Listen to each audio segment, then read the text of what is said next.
Good evening, everybody. I'm Pierre Roberge, the Daily Trader. It is July 21st, and we are going to take a look at Palantir stock from a technical analysis perspective. My goal with these videos is to help you understand how you can use technical analysis to become a better trader and also a better investor. But I am not a financial advisor, so you still need to make your own research and make your own decisions. So basically, Palantir closed up 34 cents, 1.53% at 22.52. We are happy about that. Post-market number seems to be off. So basically, look at this. This is the straight green candle that we have with Palantir. So it's hard to be against that. It's really nice. We are closing into this 22.75 resistance. So we have not reached it yet, but it seems like we are getting closer to it and we are maybe slowing down because of it.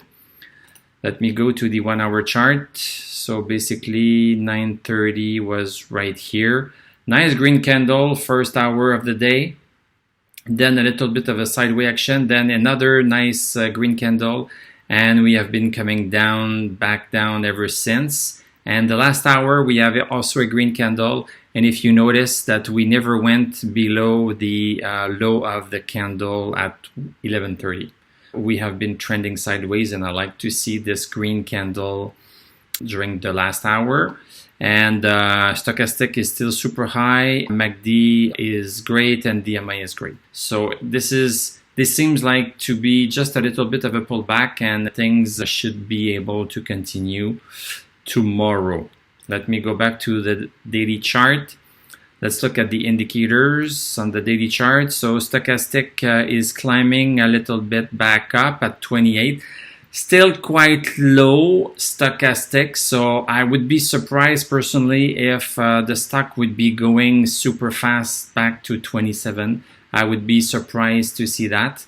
Stochastic would need to be quite high for the stock to really push up.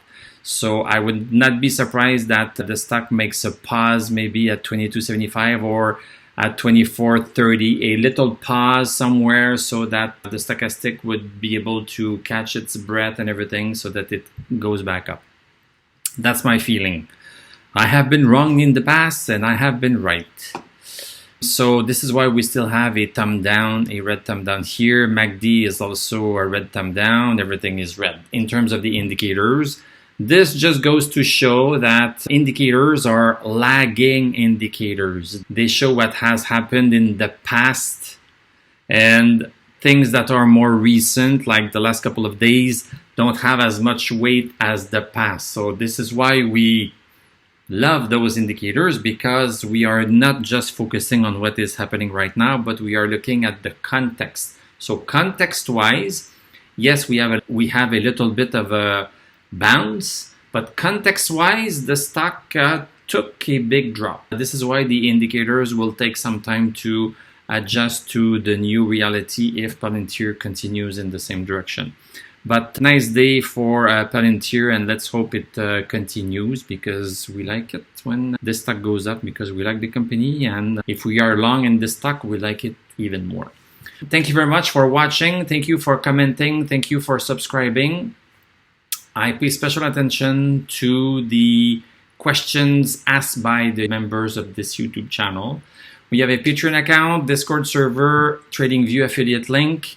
I'm going to wish you a great evening. We are going to talk tomorrow, and I'm going to tell you à la prochaine.